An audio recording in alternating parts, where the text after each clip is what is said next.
What does an Islamic polity look like in the modern world? In a neoliberal order, how do you institute a riba-free economy? But sometimes in politics, in order to achieve a better end, compromises have to be made. If you think reform is a compromise and we're going backwards, you have to at least accept that the opposite view is valid. This is the case of the Prophet ﷺ in the Battle of the Trench. Things are very, very difficult. He is open to agreeing with Ghatafan. Islam intends for the non-Islamic entities to pay you. You've forgotten about the Caliphate. You've forgotten about sort of the big revolutionary themes of Islam. Also, Seerah is the main source here because it's a prophetic example. Transformative change, significant fundamental change. How can we reconcile seeking quicker reform with long-term ideals? Islam demonstrated by Prophet Muhammad Jalal life is revolutionary. Dr Uthman Badar is a lecturer at Western Sydney University. He argues there is a path between compromise and idealism.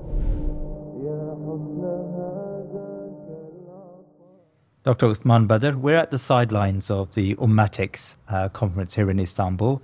It's wonderful to have you with us once again. Assalamu alaikum wa rahmatullah, and welcome to the Thinking Muslim. Wa alaikum salam. It's great to be back.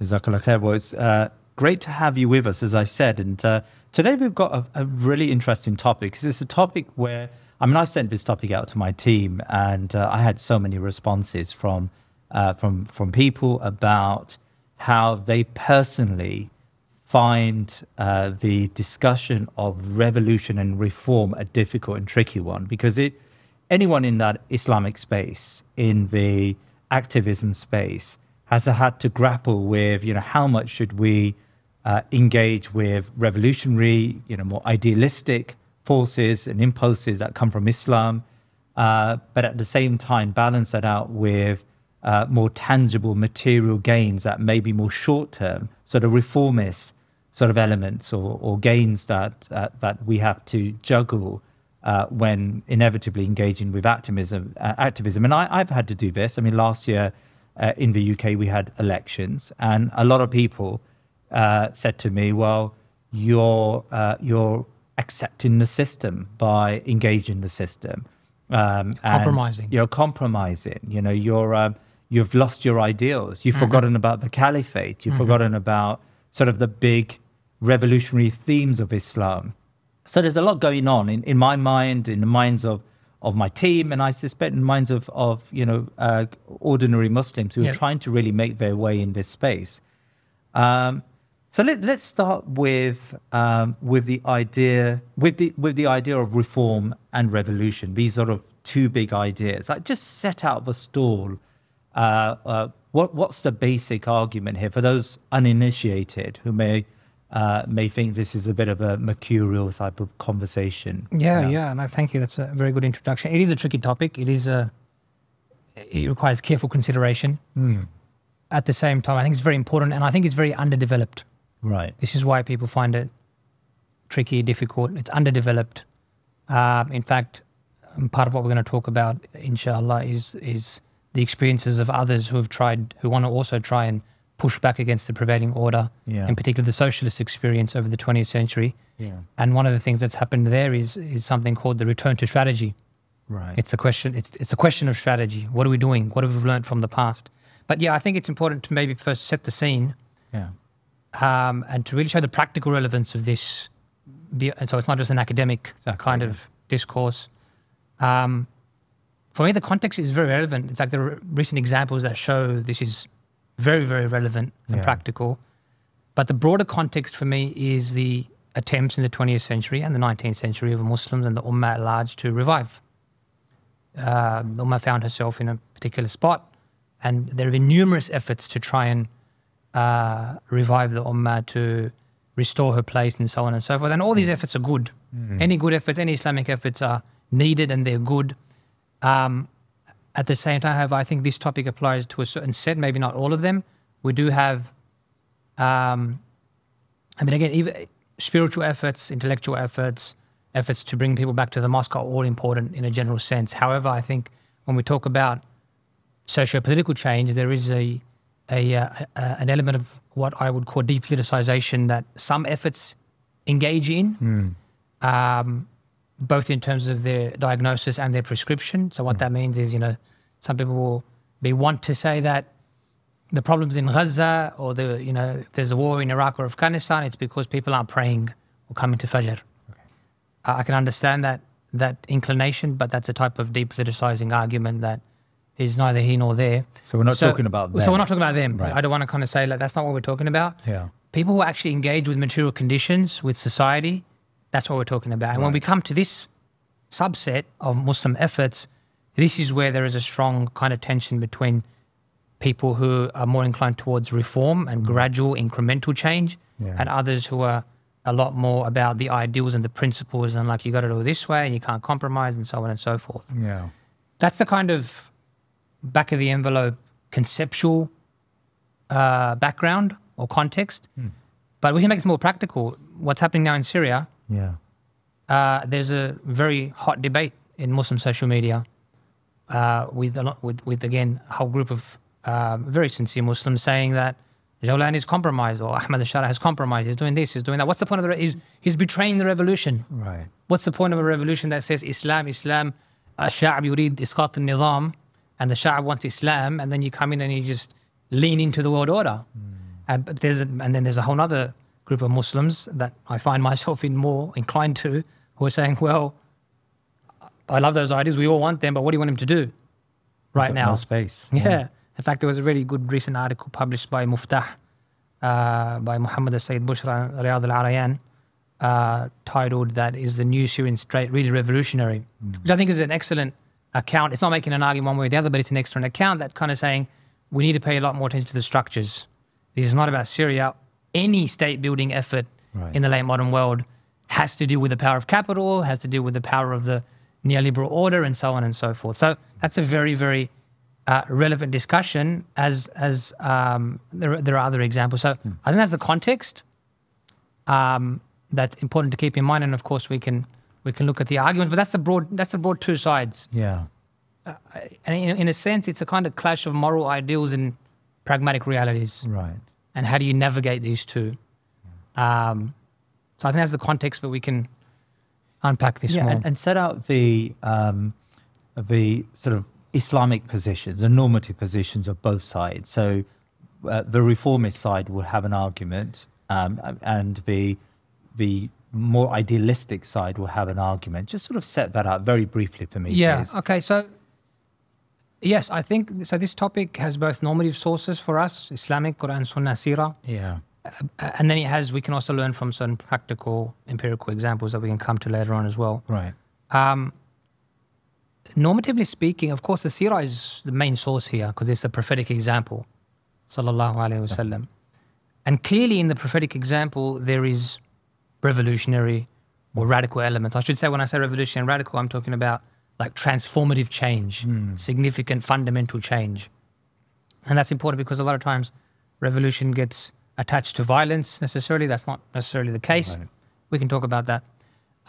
These are structural changes, right? Like basic transformative change in society. Right. So like for, moving from capitalism to socialism. Right. Or the other way around, or moving from, capitalism to Islam. Yeah. Or from Jahiliyyah to Islam in the case of the Prophet ﷺ. Yeah. As opposed to kind of smoothing the rougher edges of a particular system. So you're still within capitalism, but you've got some more socialist elements or some more Islamic elements. That's a more kind of reformist, if you are reformist in your ends. Yeah. Right, which I think that is not something that Muslims should adopt. I think that's something we can be clearer about. Where there is a more of a controversial and complex debate is whether reform can be a means to more radical revolutionary ends. So in the Prophet ﷺ's example, clearly there are revolutionary elements. And the ends are the clearest ones. So what he establishes in Medina is significant structural change economically, intellectually, the discourse, the politics, compared to the Jahili system. Not only that, even in some of the means, for example, the Prophet ﷺ does not enter Dar al-Nadwa. Dar al-Nadwa is the kind of parliament, the political, that's where they make the decisions. Quraysh, he doesn't really take that kind of let me go inside and, slowly try and get decisions that are favorable kind of thing. He doesn't do that. He kind of stays outside that. Yeah. And there are a number of others. On the other hand, he is pragmatic in a number of respects at the same time, and this informs the other side of the argument. So there's a lot more of this in Medina. Hudaybiyah is the very major example that the scholars and activists more on the reformist side would like to use. And Hudaybiyah is a pragmatic compromise. You've gone to do Umrah. The other side said no. You haven't stood your ground and said, no, we're going to do it, come what may. You've said, okay, let's agree to a peace treaty. And a lot of the terms of the treaty are not in your favor on the apparent. Some of them are humiliating. And this is why the Sahaba react as they do. So that whole thing's there. And in fact, some of the particular terms of the treaty even go against the default Islamic position, particularly the ones where, like, if Muslims come, you have to send them back to the enemy. Sending a Muslim back to the enemy, right? Of course, the Prophet approved it, and so it's part of Islam. But the azima, the original ruling, if you look at, so there are things like that. There are numerous other examples. We won't go through all of them. But even in Mecca, just one more example. In Mecca, the Prophet ﷺ, after the death of Abu Talib and the death of Khadija radiallahu anha, he's in a very tight position. Yeah. When he comes back from Ta'if, and we know what happens to him in Ta'if, sallallahu alayhi wasallam, he accepts to take the protection of a mushrik who is favorable to him, Mutim ibn Adi, but he's a polytheist, and the jiwar is a system of jahiliyyah. It's part of the socio-political structures of jahiliyyah. It's not something Islam brought, right? It's something Islam approves, but it's something from the old system. Jiwar, you mean the security? So jiwar is a system of protection where a tribal leader will say, such and such person, who's not part of his tribe, because otherwise that's natural, he's under my protection. Anyone who messes with him messes with me, to put it in the street vernacular, right? Yeah. So the Prophet accepts the protection of a mushrik. He doesn't kind of say, well, you know, if the mushriks don't accept me, I'm just going to stay outside of Makkah and do something else. He accepts that and comes in. So there are various other, maybe one other example I think is good. In the Battle of the Khandaq, this is significant because the fuqaha use this to say that you can have mu'ahadat ittirariya, you can have treaties that really go against the original hukum very clearly because of the difficult, dire necessity or the dire circumstances. This is because the Prophet ﷺ, in the Battle of the Trench, things are very, very difficult. He is open to agreeing with Ghatafan, which is one of the major tribes of the Arabs. He's saying to them, go back. We will give you 1/3 of the fruits of Medina every year. 1/3 of the fruits, that's like a reverse jizya. Islam intends for non-Islamic entities to pay you or for you to open them and apply Islam. But he's open to the agreement that we will give you these, just go back now, so they can win this particular battle. So there are arguments on both sides, and a part of my argument on this topic would be this: that number one, we need to elevate the discourse, but number two, we need to be more ummatic in our engagement with each other. It is not either or. It's not this is the only correct opinion and everyone else is wrong. There are valid approaches on both sides, and if we accept that, you don't have to agree with me. You can do what you want to do, but let's engage as brothers and as people trying to bring each other up, and not I'm trying to attack you every time you do something as a compromise, as a betrayer, as this and that. I think that undercuts ummatic solidarity and brotherhood and the overall. But the argument, I suppose, of those who believe in the ideal, all or nothing. I mean, you and I probably fell into that camp once upon a time. All or nothing, right? Is that those people who are engaging in this reformist discourse and reformist activism, they're actually harming the ideal, because by engaging in these pragmatic compromises with the secular nation state, you're giving a lifeline to that state. I mean, how would you respond to that? Well, that's a valid argument, and that is one of the key arguments. I would respond to that on two fronts. One is to push back and say that is true, but that's part of the truth, not the whole truth, in terms of the implications of reform. But the other side would be, it's one thing to say this is what I think about reform. It's another thing to say I will not accept the opposing view as valid at all. Right. So that's all I'm saying. I'm saying you can still agree that you think reform is a compromise and we're going backwards, fine. But if you consider the Seerah, if you consider the Islamic tradition, which has a lot of time for pragmatism, we can come back to that. If you consider the complex nature of the reality, and if you consider the empirical results, then you have to at least accept that the opposite view is valid, and therefore you engage it in different. It's like any other ikhtilaf. I don't go around attacking the Shafi'is because they join their prayers in travel. We have jokes about it, but I don't attack them. You do what they do, we do what we do, and we get along. Right? So that's one thing. But I think there is also a need more substantively, so that's kind of a procedural, a better procedural approach, a more matic procedural approach. But substantively speaking, it is, I would argue that yes, it is possible, in fact, probable, that certain reformist approaches end up reinforcing the system, validating it perhaps, legitimizing it, and maybe pushing the overall goals back. But it's not inevitable. Right. It's not necessary, and it's not true of all types of reformist approaches. Right.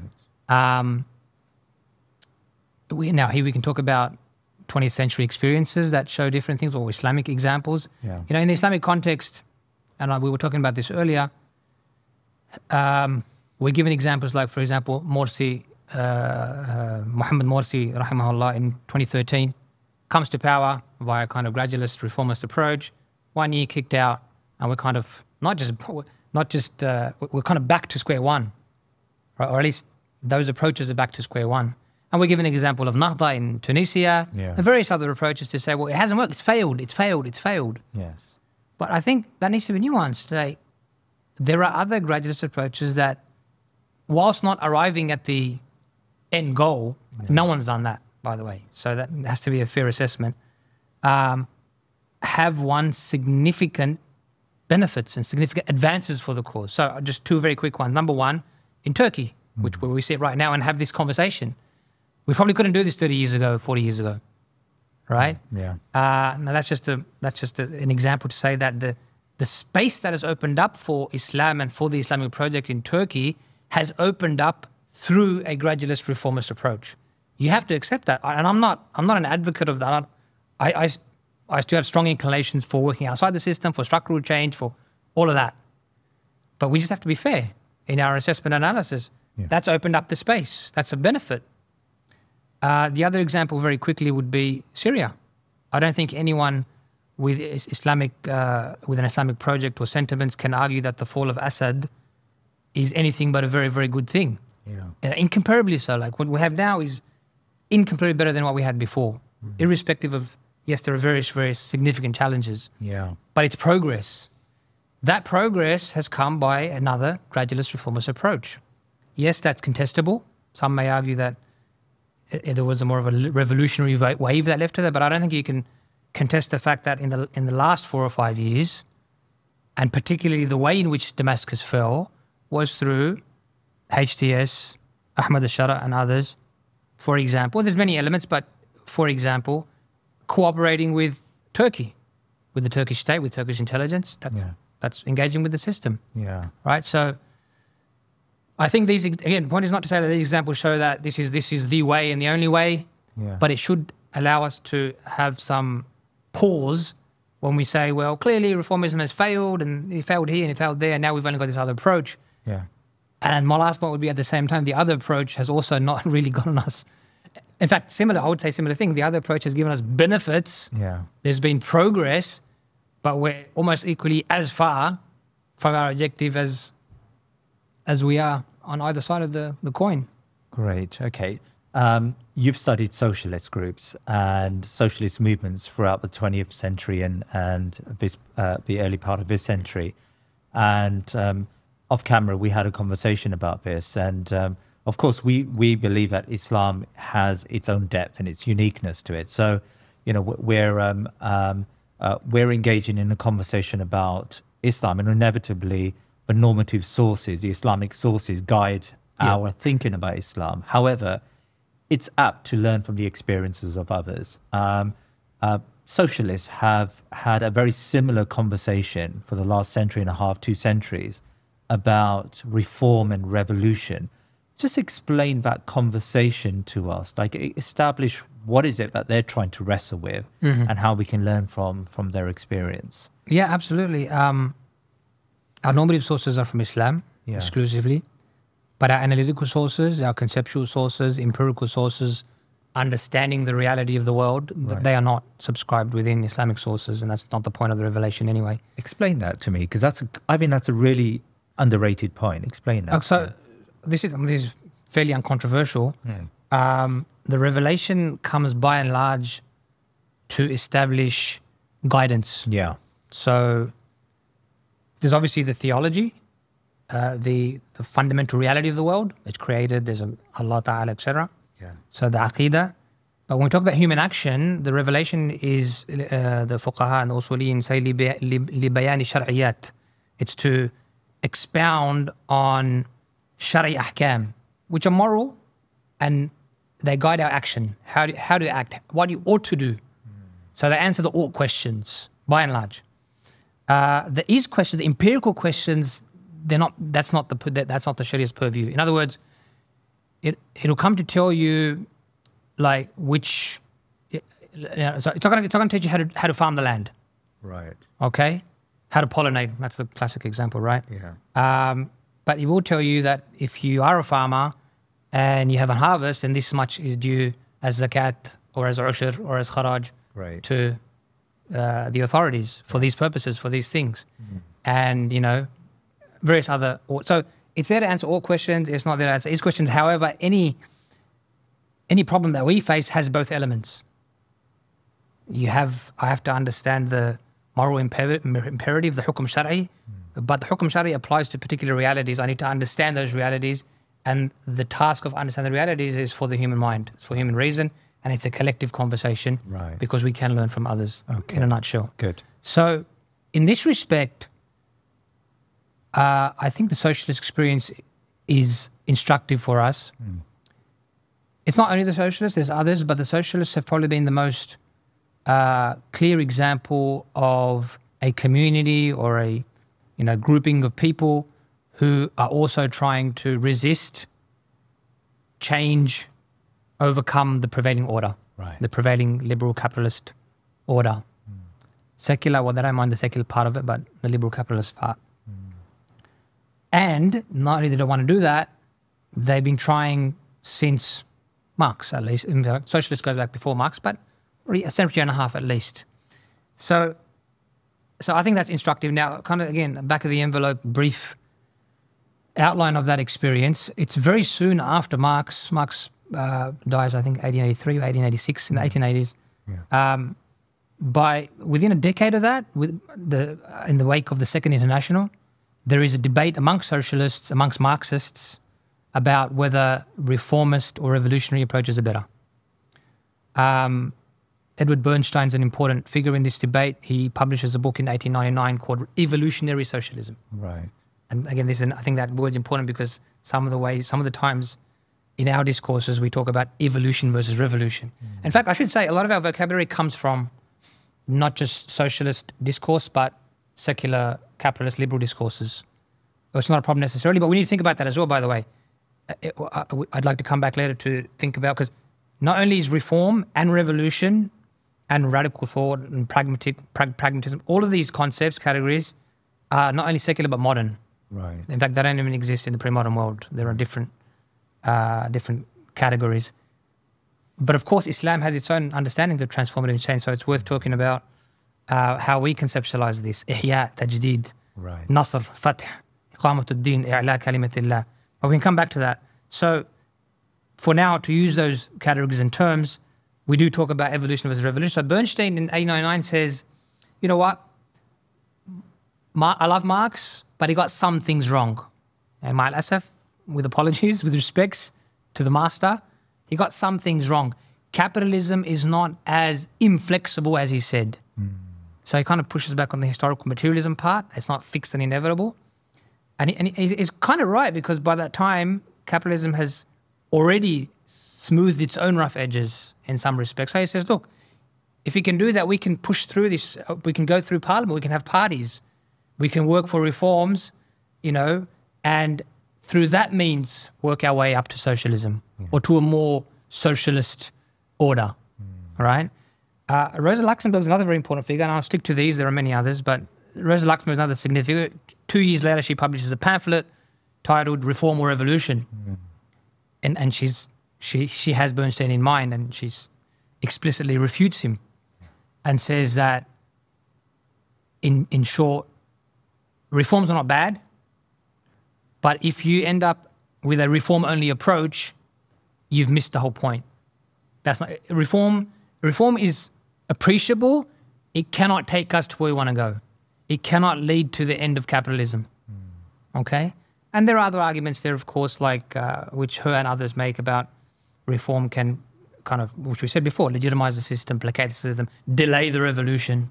So you have to be careful which reforms. But overall, she suggests we need to work more on trade unions, mass protests, the consciousness of the working class, etc. So these are the broad contours of the debate. Yeah.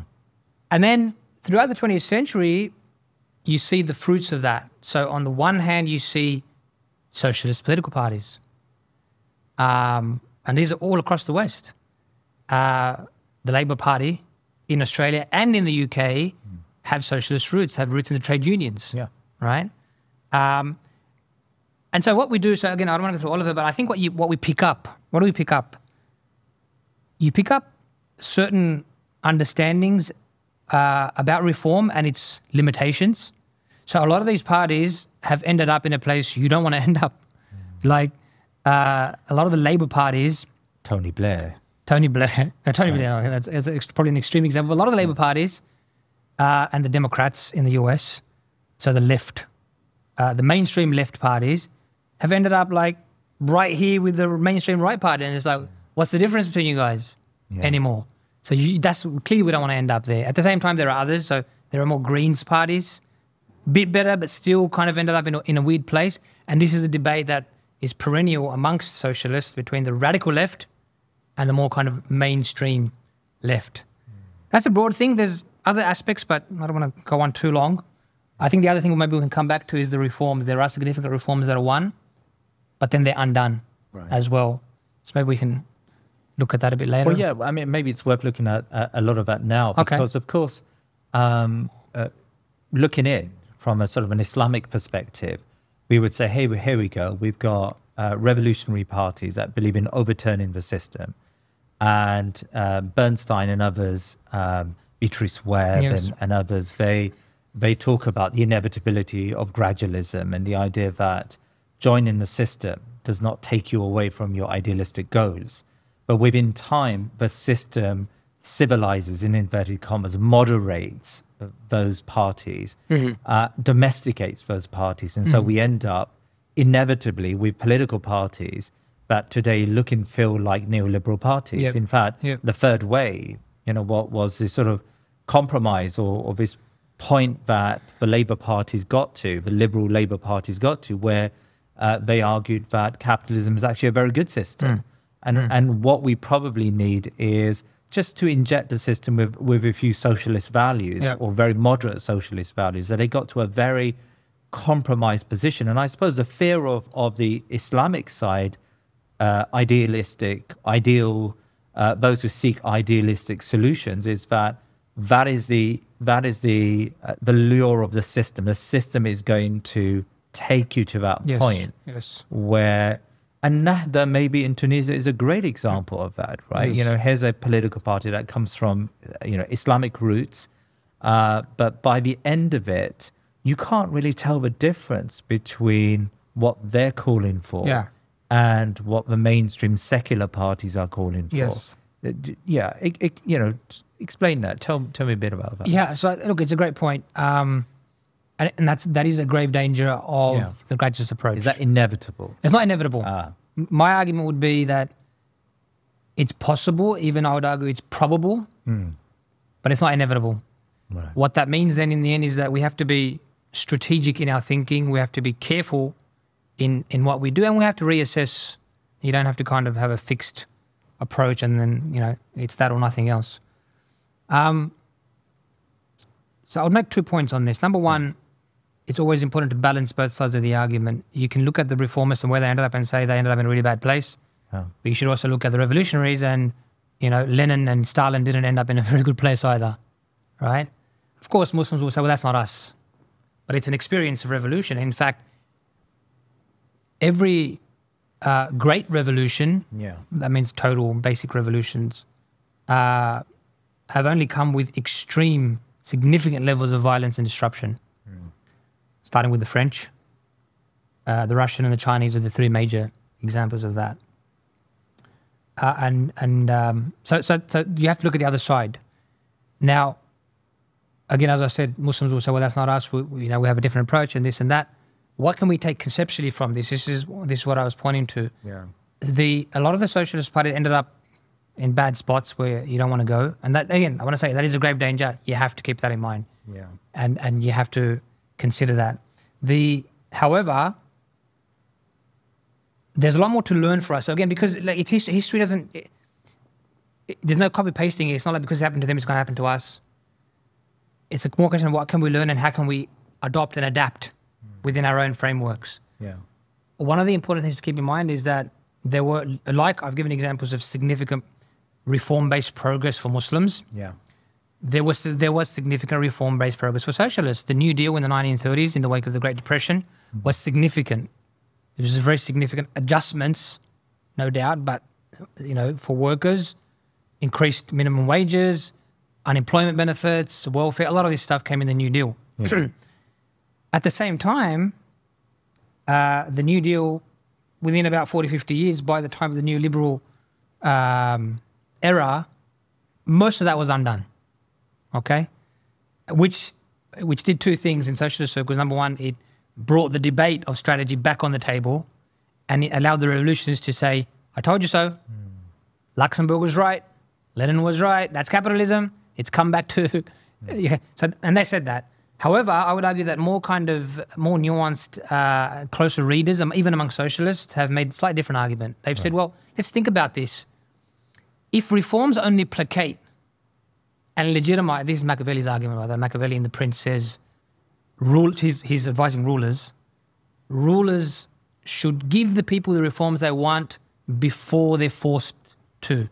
In other words, like if you think troubles and kind of unease, like Sisi is now, for example, in Egypt, and rulers do this all the time, give something to the masses. Yeah. And that's led to this almost very standard argument that reforms placate, reforms legitimize. But we need to think about this. If the reforms of the New Deal were simply kind of in the favor of capitalism, why did the capitalist system push back so strongly? Why was there such a strong capitalist neoliberal pushback to say, we don't want these? Yeah? The answer, I think the only answer is because they weren't in favor of capitalism. And what we can pick up from that is, again, this is kind of a little bit theoretical, but there's a practical implication. There are different types of reform. You have to think about the logic. Capitalist practices have a certain logic. Socialist practices, ideas have a certain logic. Islam likewise. Take the capitalist logic of commodification. You commodify everything. Or you market everything. That's neoliberalism. Neoliberalism is the idea that everything should be set up as a market and supply, demand, and so on and so forth. Yeah. But socialist logic of welfare goes against that. Socialist logic of trade unions goes against that, right? Mm. And that's why trade unions have been, by and large, pushed back against it all across the West. Yeah. But here's the point. If the logics are counter to each other, that creates a tension in the system. Yeah. And so it's wrong to say that it simply legitimates and simply favors the system. No, it creates a tension. There is a tension there. That's why there's pushback. So then, okay, what can you make of that? Well, can you accumulate these elements and accumulate the tensions? Yeah. You can. Well, theoretically, we can. Can you accumulate that to a point where... So this is the point, back to the original idea. I'm not at all suggesting we become gradualists and all reformists and so on and so forth. Yeah. Any kind of reformist approach has to be oriented by revolutionary or radical ends, right? And it has to also, within its core toolkit, have the option of radical positions because you need them at certain times. So within that way, so if we can think of reforms as preparing the ground towards radical transformative change, then I think we should have more time for that. That should be considered, but it's case by case. It's on the merit. Yeah. But if you're just going to go, well, I don't really, if you're going to forego, which is what happened in many of the socialist cases, if you're going to forego the end goals, then you're just wasting your time. Then it's a different thing altogether. Yeah. And I think that distinction between those two models is extremely important. Do you know of any Islamic project today, like a manifest Islamic project, where those parties adopt an approach which we would think to be a reformist approach, yet they maintain very radical ends? I think if that's the case, if we're thinking about that, I don't know of any that work within the system, because there's also, there's within the system, outside the system, there's like structural versus policy changes. Okay. There's different ways to frame this, radical versus pragmatic approaches. Yeah. I'm not sure of anyone within the system that does this, but I do think we can conceive of people outside, perhaps even inside. It's difficult. Like, so far, it's difficult to look at HTS's example, or even the Taliban's example. So we don't ultimately know what's their ultimate objectives. That's right. Right. If anything, we should perhaps be charitable and assume continuity. Yeah. Because we know where they started. Yeah. And if that's the case, then there would be examples. And I'm sure there'll be others. I haven't thought about this. I'm sure we can think of other examples, but my starting premise here is that this is an area in which we are underdeveloped. It's underthought, it's under-theorized, it's under-interrogated. And so there is benefit to be found and positives to be found in all the different approaches, but we really need an open discussion and a frank discussion about what new approaches can we adopt as we move forward. Can I ask you about the activity of politics? Because I think a lot of those who believe in ideals, who believe that there should be a revolutionary approach to politics, and the goal can never be lost, but also our actions have to be guided very much by those revolutionary goals. Yep. They forget, or they dismiss the idea that politics is a grey terrain. It's an area where there is an element of, I don't know if flexibility is the right word, but there is an element of stratagem that needs to be applied. And we can see that throughout the life of the Prophet ﷺ in Mecca and Medina. Yep. That, as you quite rightly pointed out in those examples, that sometimes in politics, in order to achieve a better end, compromises have to be made. Yes. Concessions have to be made with the enemy, especially when you're in a very tight position. Is there a failure by the idealistic group or groupings where they do not appreciate politics in a sort of more live sense, and they almost like place the political domain too closely under sort of hukum shari'i constraints? Do you get the point? Yes. I think there is a sense amongst the more idealist crowd. So the way I refer to it is that politics has a large degree of judgment. It requires judgment. Yeah. Judgment here means that there are multiple factors, there's complexities, and you have to make a call. And I think, yes, sometimes the idealists think that there's a fixed set of rules, and if we just follow the rules, then it's kind of rather clear, and then it's kind of all good. So Ahmed Ashara, he engages in conversations with the UAE. They would dismiss him as a betrayer. Yeah, well, in that case, any rule that's any of the default positions, if they're broken, then that becomes a subject of criticism. Right. Having said that, I'm not sure this is because politics is exceptional or because this is the nature of human life. I kind of incline to the latter view, which is to say we're ending up at the same spot, and this is actually a debate amongst contemporary scholars, particularly scholars of Islamic studies, as to whether politics has a slightly exceptional logic in Islam and in the Sharia, yes, and therefore greater room, or whether this is within the Sharia as a whole. Right. Right? Because it's the same. in individual life, the reason I say I'm more inclined to the latter view, it's very similar in individual life. We deal in my individual life, in your individual life, we compromise and deal in concessions all the time. Not least because we live in a non-Islamic system. So it's the same thing. There's questions of judgment. I have to make judgment. So the rule says, for example, Salah is fard. We have to pray 5 times a day. But if you're sick, you don't have to pray. Who decides when I'm sick? This is what I mean by judgment.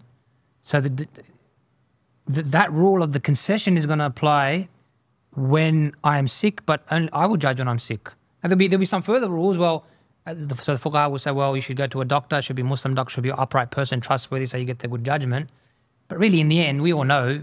Sometimes I just have a scratchy throat and slight flu symptoms, and other times I'm in bed and a really, really bad fever. Where's the line? There's no clear-cut line. This is why my judgment. So there's a big scope of judgment in human life per se, and therefore, if there's exception, it's more like the ibadat are a lot more. Even there, but I just gave the ibadat example, right? Didn't I? So in my view, the Sharia as a whole has a large scope of judgment, and that's where there's room for different judgments. But I think you have to be open. Didn't fuqaha develop this idea of siyasa sharia, and within that corpus there is a conversation, and you know more about this than I do, a conversation about the greater elasticity maybe that exists within the political realm to other realms. Yes. Yeah, in fact, the notion of siyasa, the more formal definition of siyasa in the Islamic tradition is the ruler's judgments. Right. And there's a large scope for that.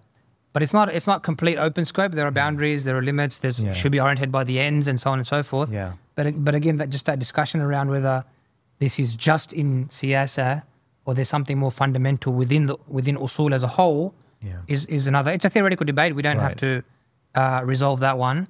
But what we agree is that there is a large scope here, and you can't. This is also a type of depoliticization, by the way. It's a different form of depoliticization because you're trying to replace politics proper, which is about navigating different interests, different views, different communities, and making judgments. You're trying to supplant that with a set of rules that are just going to say, now we do this, and now we do this, and now we do this. Yeah. Again, I'm caricaturing it a little bit, but the positions can be understood relative to each other in this sense.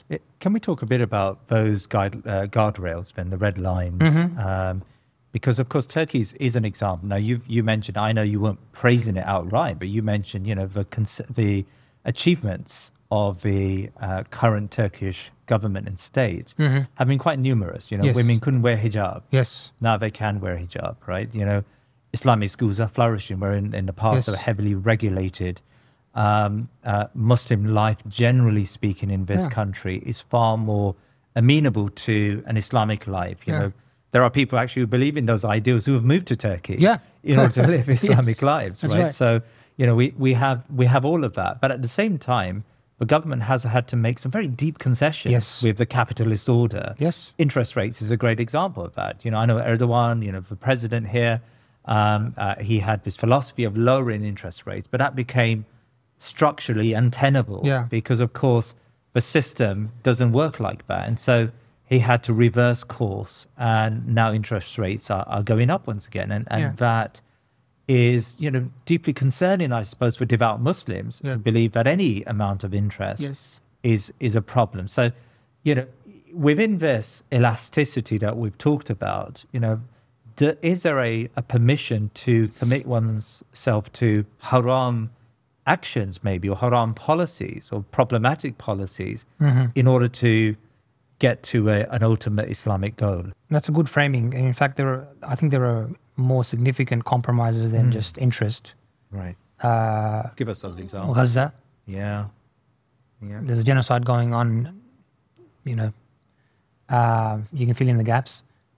In Syria, in the end, definitely the fall of Assad was assisted, but there were times in 2014, 2015 where the positions taken by the Turkish state led to, I won't say directly, but indirectly, because they didn't come to their aid, to there were massacres happening here in the north of Syria and so on and so forth. So there are, and of course, a lot of this is because modern life is, populations are so large, the states are so complex, everything, the stakes are so much higher in almost every regard. So yes, if you enter the system, if you work for reforms, it comes at compromise because there's a different system in place.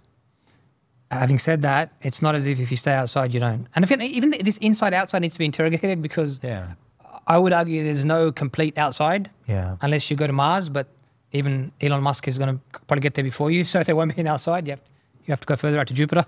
So I don't think there's the complete outside. And again, I push back. It's in conversations that I have with good friends who come more from that idealistic perspective. I remind them of their own private and communal lives, and I say, I can list 10 different compromises that you engage in and that I engage in. Why is it okay for us? Because the Sharia should be coherent. That's not saying you're a hypocrite. That's not my point. My point is, in the end, you raise a very good point about the Sharia. We shouldn't compromise on our Sharia ideals. That's your point, right? But we do. So let's bring that into the conversation in order to come up with a more coherent understanding and action, instead of privately we do all these things like put them under the carpet, and then publicly we say, oh, that's wrong, you're wrong, you're wrong, you're wrong, you're wrong. I don't think that's a very it's kind of genuine or serious, valid approach. So, but anyway, come back to your question. There will be compromise. What are the guardrails? This depends on, okay, within the Islamic tradition, it's a very vast tradition. And there are different approaches to this. Someone like Ibn Taymiyyah, for example, proffers an approach that's really very much a kind of utilitarianism within the Sharia. But it's a utilitarianism. So in cases, what you will do in the end is kind of weigh up the benefits and the harms, and if there's more benefits, you do the benefit. Even if the default position of the benefit is that it wasn't allowed. And he's got a whole theory around that and a whole justification. Did he exceptionalize politics in this? That's debated. I think we could probably say in his case, yes. Like you wouldn't do that in Ibadat or anywhere else. You would do that in politics for Ibn Actually, no. If you put it that way, no. Really? Yeah. Because it depends. You find yourself in difficult circumstances as an individual. In your mu'amalat, in your salah and other areas, you find that as well. But the scope is higher. Yes, he does say in Majmu' al-Fatawa, there's the most relevant section in the Majmu' al-Fatawa is a fasl ta'arud al-hasanati wa sayyi'at, the conflict of good things and bad things, right? Like moral things and kind of immoral things. And his basic premise there is to talk about, well, in life we come across that some things are clear. It's good, you do it. It's bad, you leave it. When they're mixed, what do you do? When it's mixed, I'm going to do something that's going to lead to a greater harm, but it entails some bad, right? And the classical examples, the Khalifa is oppressive. Some Abbasid Khalifa, Umayyad Khalifa is oppressive. Can I be the Qadi? And this is my point. Like, the point is that however you frame the discussion, there's always been two or more views. Abu Hanifa said, I'm not going to do it. That's a principled position. Abu Yusuf, his student of years and years, says, I'll do it. A few years later, he says, I'll do that. And he's the first Qadi al-Qudat under the Abbasid Khilafah. Right? So that's always been there. In fact, even in a broad sense, from an Islamic perspective, the Hassan radiallahu anhu's approach to politics and approach to the issues that arise in the post-prophetic and the post-Rashidun era is a lot more pragmatic, and Hussein's is a lot more revolutionary. Hussein says, this is my right, this is our right, and the Ummah is going to be the worse for it. I will go. Hassan compromised in the end. He deserved it. I don't think anyone would argue that Muawiyah radiallahu anhu deserved more than Hassan radiallahu anhu. But he said, okay, I'll step down. So we've got paradigms, and scholars use this Hassani and Husseini paradigm. Okay, but even in the prophets we have this. Dr. Anjum in the conference a few days ago used this very good example where Musa alayhi salam, when he goes to meet Allah on Mount Sinai, Allah calls him for 40 nights. The Bani Israel behind him they adopt a calf and start worshipping him. When Musa alayhi salam comes out, he's furious. And he's furious with Harun. He says, why don't you do anything? Why did you disobey me? أَفَعَصَيْتَ أَمْرِي? Did you disobey me? I told you to succeed me. وَخْلُفْنِي فِي قَوْمِي وَأَصْلِحْ. Succeed in me and do the right thing. Harun says, it would have caused division. If I took a step, it would have caused division. I feared that I would have divided the people and that would have been against what you said. So Harun had to make a judgment. Do I stop them and divide the people? Or do I wait? And so again, we've got two paradigms. And there are many other examples of that. But come back to the guardrails. Sorry, I've gone on a bit longer here, but I think all of these points are important. Very good. The guardrails, there are some ahkam you cannot, in any circumstance, change, contravene. But they're very few. Rape, for example. Full stop, categorical. Torture, for example, although in practice, Islamic history and in contemporary history, people work around that, but I would argue torture, not allowed. Things like that. But it is very few. So let's think about the killing of civilians. Killing of civilians is haram in Islam. That's the default position. In war, and war is politics by other means, are you allowed to directly target civilians? No.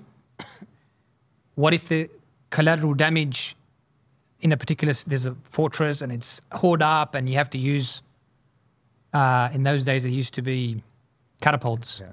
And the fuqaha say this explicitly. If that's the case, yes. When? If the result of not doing it is going to cause greater harm than doing it. Right? So lying, this is famous. You can lie in war. Lying is haram. Why can you lie in war? So in fact, when I say that, some people end up at a kind of utilitarian, Islamic utilitarianism because of this. This is how they ground it. They say, well, this is the Sharia. This is its logics. 1, 2, 3, 4, 5, 6, 7, 8. It's all over the place. So there are guardrails, but you cannot supplant the very large scope of judgment. And this is where we're relying on the sincerity and the knowledge of the people making the judgment, the scholars, right, and the politicians, the Khalifa, the walis, and so on. And obviously, ideally, these people should have knowledge of both, or they should have access to the knowledge of both elements, politics and Sharia, and management and Sharia. But you can't supplant that. And it's the same in ijtihad. This is my last point. It's the same in ijtihad. Like away from politics, when you do ijtihad, there's usul that guide your interpretation. But the usul don't supplant their own of judgment. You have to make a judgment. And there's a vast scope for that. And in the end, it's not the rules that by themselves guarantee that we're not going to deviate outside. What guarantees that is the sincerity, the genuineness, and the knowledge of the person doing the ijtihad. But you can see by the fact, the point of usul is to keep you within boundaries, but the scope of the Sharia in the Islamic is so vast. This is where we ended up. There are so many opinions on almost every issue because the scope of judgment is large. So far we've talked about ideals. We've used the term revolutionary. Islam has a revolutionary side to it. Islam looks to establish, itself in a society, and the Prophet ﷺ did that in Medina with the exclusion of all others. So, Islam was the sole deen that was applied over the polity of Medina, right? So just spell out for me, what are your ideals? Like when we talk about ideals, what would you see in the context of the world in which we live, which has a neoliberal economic order, which where secularism is deeply rooted within the nation-state system that infects, let's call it infects the Muslim world, because I mean, a lot of these concepts are antagonistic to Islam, right? With all of that said, with the fact that we live in this very highly restricted, probably more restrictive than the pagan society of Arabs of Mecca and Medina, right? Yeah. We live in this very restrictive structural domain. Within that context, spell out your ideals to me. I think the realities that you've described complicate the discussion of methods and strategies more than ideals. Because the whole point of an ideal is this is what we want. Right. The ideal doesn't have to engage with the reality. Right. That's our point, ideal reality, right? So therefore the ideals remain largely the same. Yeah. What needs to be determined is the form they'll take. Yeah. But the ideals remain largely the same. Just give us. We want Islam as a reference point, not just in our private individual lives, but in our communal and our societal and global lives as an ummah. We want Islam as a reference point. We want to manifest the sovereignty of Allah. The Quranic terminology is إعلاء كلمة الله. We want to elevate the word of Allah so that the word of Allah is the highest. And in fact, those few things express, because that basically means the Quran and Sunnah have to be the reference point, and then everything that flows from that becomes ideals by derivation. The more difficult questions are, well, what form does that take in the modern world? Right? What does an Islamic polity look like in the modern world? For example, what does political unification look like? In a neoliberal order, how do you institute a riba-free economy? Those are the hard questions, right? But I say hard, I don't think they're impossible. This is where we need work. This is the work we try and facilitate and do some of at the Ummatics Institute. Yeah. But as I said, I think setting out those ideals is not difficult. The forms need work, but the practical realities is what complicates the method element. Caliphate. We had our last conversation was about caliphate. Yes. There'll be people listening to your response and said, "Well, wait a minute. Uthman used to believe in a caliphate in his big moment where he had to express the ideals. He didn't mention khilafah." Okay, when I say Islamic polity, I mean caliphate, khilafah. Yes. It's just that they're imama. Yes. That's definitely part of the ideals. When I say the sovereignty is for Allah, Islam is a reference point. Yes. Those are actually the substantive elements of caliphate. Yeah. So in fact, I think we can disaggregate caliphate into stewardship, the small k khilafah, which is the objective of Islam, stewardship. But then you want to reflect the fact that Allah's word is the highest, that Allah is sovereign, and so on and so forth. So definitely, the caliphate is part of the ideal.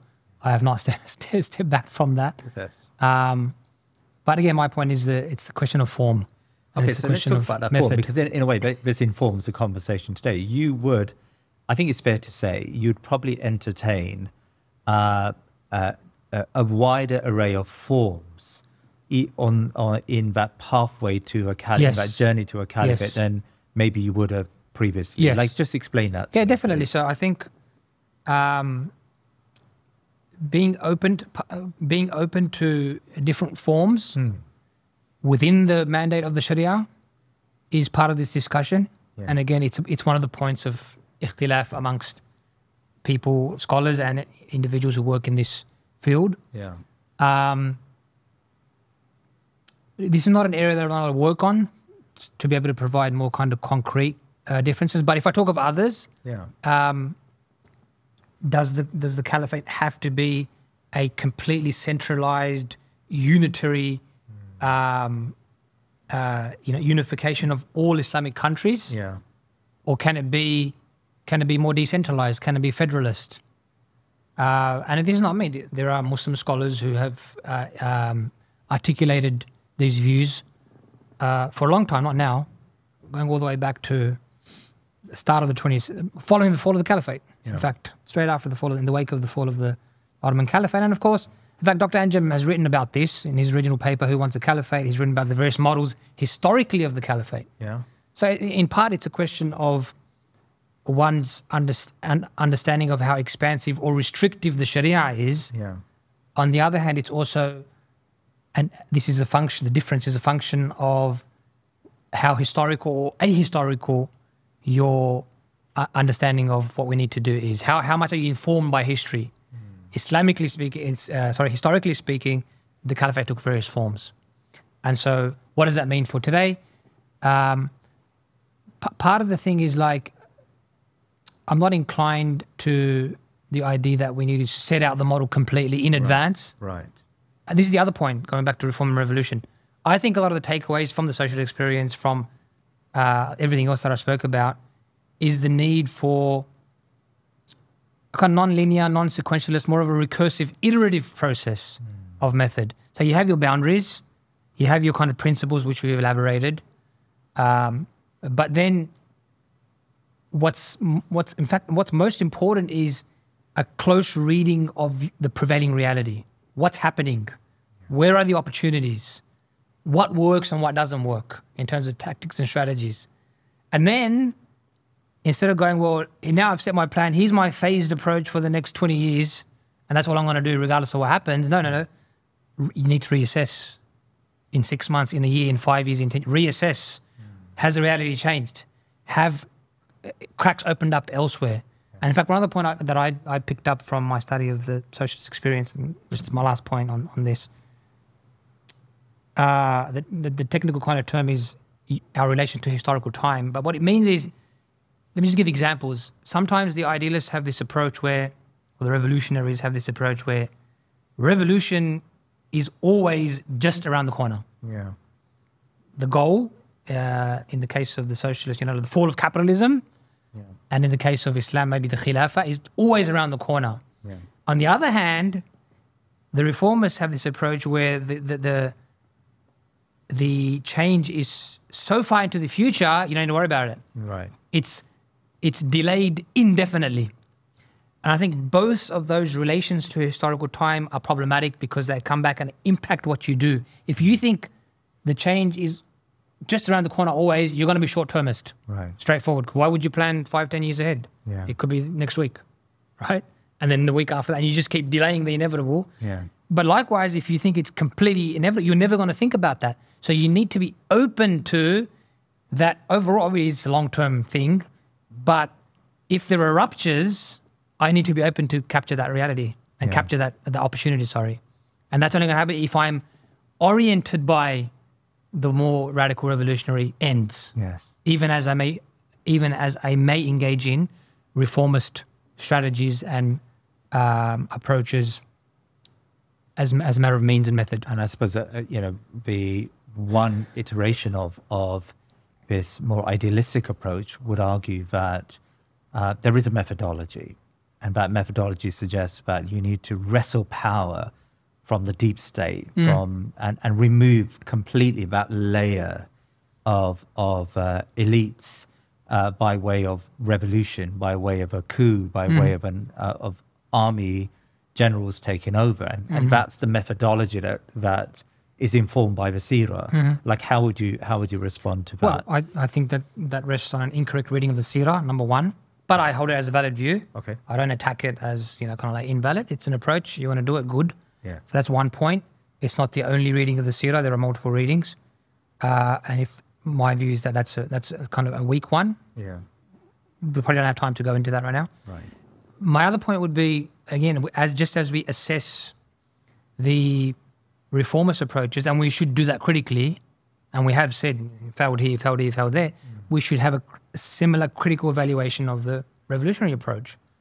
It hasn't worked. And it's not like it's been 5, 10 years, 70, 80 years.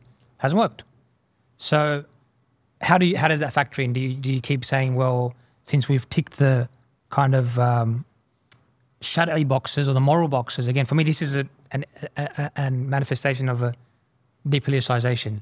You're going to say, we tick these boxes, someone else's problem, we're going to keep doing the same thing. But the problem could not be in the moral Sharia boxes, it could be in your tactics and your strategies. Yeah. Are we going to reassess them? Are we going to change? Are we going to have dynamism? Or are we going to be stuck within the same ways? So that's the thing. And my third and final point would be, this is something I should have said earlier. One way of framing and understanding the real challenge of this kind of reform versus revolution question is in terms of possibility and feasibility. On the one hand, it is a very valid question to ask, can the reformist pathway take us to where we want to be? Can it? Is it possible? Right? And if it's not possible, then you're wasting your time. On the other hand, the very real and valid challenge or question for the revolutionary side is it feasible? Or is it just naive and utopian? Right? And if it's just naive and utopian, then it's a waste of time. So there's both a question of possibility and a feasibility, and that for me animates this problem. Yeah. Obviously, I think there are solutions, and Islamic we have to be optimistic, but we also have to take the challenge that we face as seriously as we take the challenge that the other side faces, and not just keep repeating their challenge and kind of ignoring or downplaying our own one. Dr. Uthman, earlier on, you mentioned, and you didn't elaborate, but you mentioned a point about vocab. Yes. The vocabulary we use when it comes to this whole terrain. Like, expand on that, please. Yeah, I think that's very important. And of course, in Nomadics, we are very much about being careful about the categories, about language. I said before that reform, revolution, pragmatism, radicalism, all of these categories are modern. They're secular categories. They arise in certain historical contexts. In fact, revolution is very closely tied to the French Revolution and what happens after that. And so is reform. So that's not to say that therefore we can't use them, but it's important to think closely about what they mean, what some of the nuances are, what some of the emotive, affective elements are, and what are the Islamic categories? Because it's not as if like thoroughgoing transformative social change is that's not modern. That happened before. The Roman Empire adopted Christianity in the 4th century. Significant change, right? Christianity went from a persecuted minority to Christendom eventually, right? It's just that revolution wasn't used for that. That's something else. I don't want to go into other pre-modern cultures for now for lack of time, but Islamically speaking, we have a vocab, but it requires some reconceptualization first. So this is the way I would do it, briefly. Revolution, first we need to differentiate. We need to break down revolution. I actually don't like the category revolution, by the way. Really? There are problems with it. Not that I'm against radical change. Yeah. That's not the point. But revolution, it's too closely tied to like suddenness, violence. And I think there's a tension there. Like if you conceptualize revolution as sudden transformative change, you're dealing in a tension. How can transformative change be sudden? It can't. It's going to be a long precursor to that, right? So, and it's not always violent.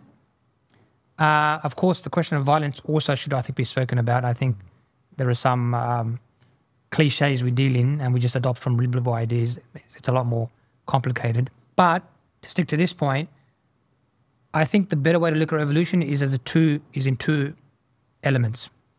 Revolution is necessarily has a long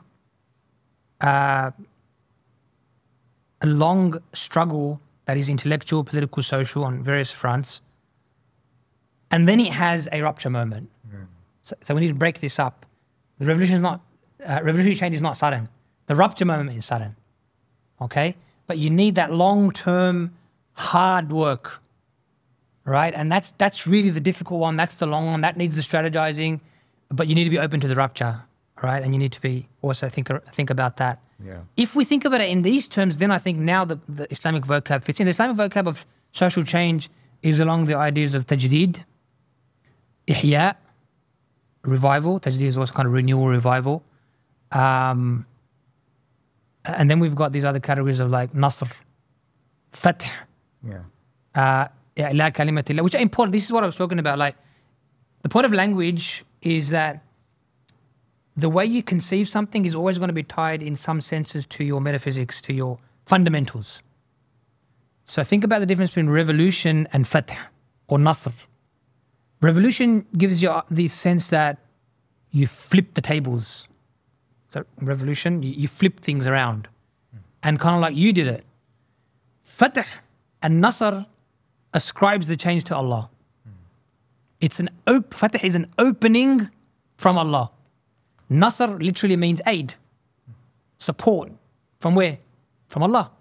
So you can see how the Islamic creed or the theology is coming in our notions of social change, whereas in the kind of socialist or even liberal notion of change, it's not there because they're secular.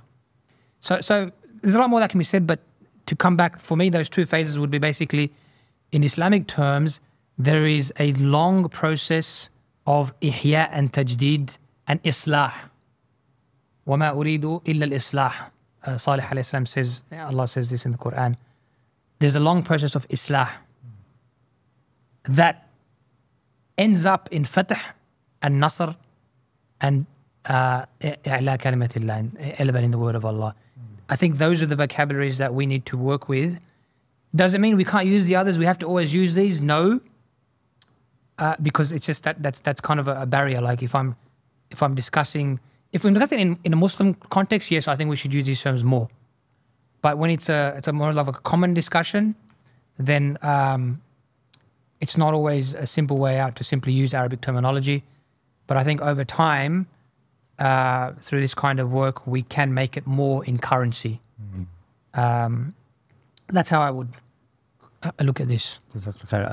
One last point. I mean, I feel that the idealistic position, or those who carry the idealistic position, and maybe I'm caricaturing here a little bit, but I feel that they've lost, you've mentioned this before, they lost the ability to strategize and to think deeply about their own actions and about that space where we're at greater liberty to achieve ends, and we need to think deeply about that space. And I feel that's been lost because, of course, the idealists tend to argue, well, there is this fixed course, almost destiny, almost fatalism, that Allah subhanahu wa ta'ala has promised us a caliphate.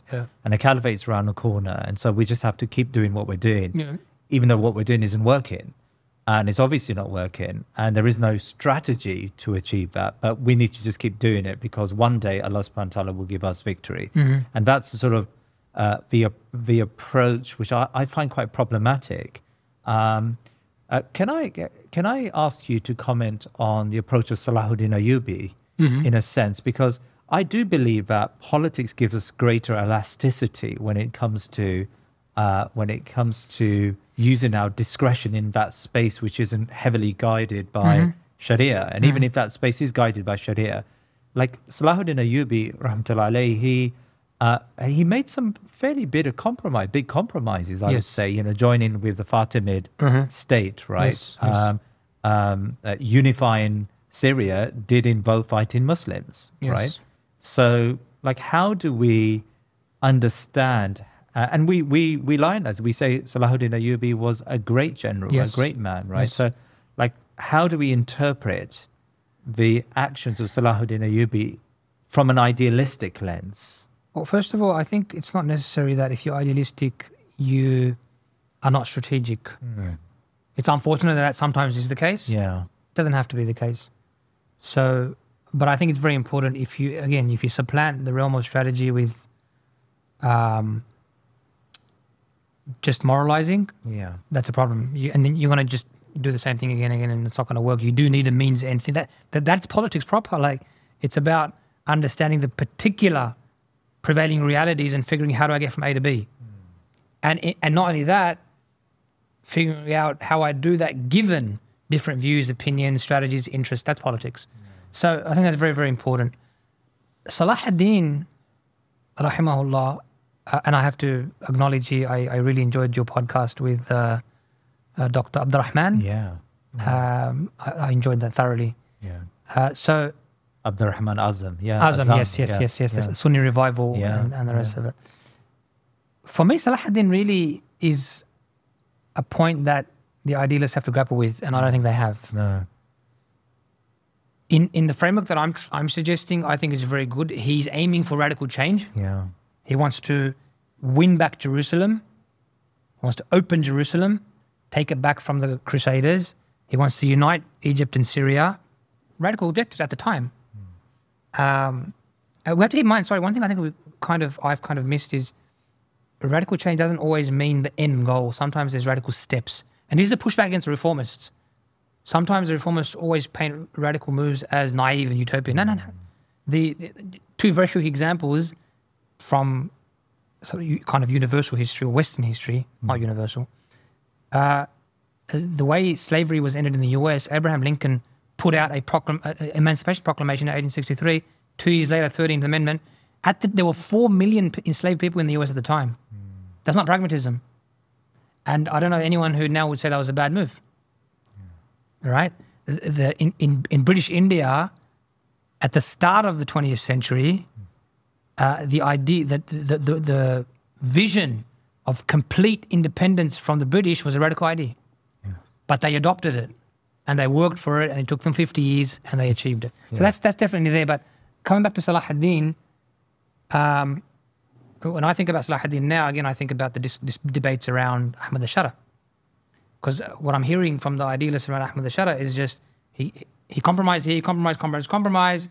How can he's betrayed this and done that? Yeah. How do you deal with the compromises of people like Salah ad-Din, who we all celebrate, right? Salah ad-Din, his pathway to reconquering Jerusalem was to unite Egypt and Syria, and the pathway to take Egypt in part involved giving effective bay'ah to the Fatimid Khalifa and being his wali for a period of time. And the Fatimids, as people know, the Ismailis, for many scholars, are not even considered part of Islam. Right? They're not 12ers. They're a more extreme kind of sect. That aside, that is politically speaking. So let's leave the theology. Politically speaking, the Fatimids are rebels against the Abbasids. Yeah. And you've become a wali of the rebels. So there's no doubt that from a default position of the Hukm Shari, that's a compromise. But he does that because, again, it's the kind of it's the Taymiyyah. Ibn Taymiyyah in my mind would definitely say that was justified because the ends, there was a greater benefit to be had. And we saw it. He was able to establish, in those years as he was a wali, that's where he was able to establish his roots, network, find people, see who can do what. So that when the young Khalifa of the Fatimids passed away, he was able to take power. Yeah. If he wasn't there, he wouldn't be able to do it. You can't just, or you may be able to do it, but that's what he did. And then there were other things that were there as well, and that's the pathway he used. So the point in the end is, it's a matter of coherence. If you think there's no element for compromise, except in very, very slim, dire necessity situations, then don't celebrate Salah ad-Din. You can still say, well, we accept the ends, but we don't accept the means. But no one says that. So it's people need to grapple with it. Both on this side and on the other side of the reformist, we need to grapple with points of reality, points of history, points of Sharia that go against our view. This is how you elevate the discourse and move forward. Dr. Uthman Badar, I thoroughly enjoyed that conversation. Jazakallah khair. Thank you so much for your time. Thank you very much for having me. Jazakumullah khairan. Wassalamu alaikum. Please remember to subscribe to our social media and YouTube channels and head over to our website thinkingmuslim.com to sign up to my weekly newsletter. Jazakallah khair.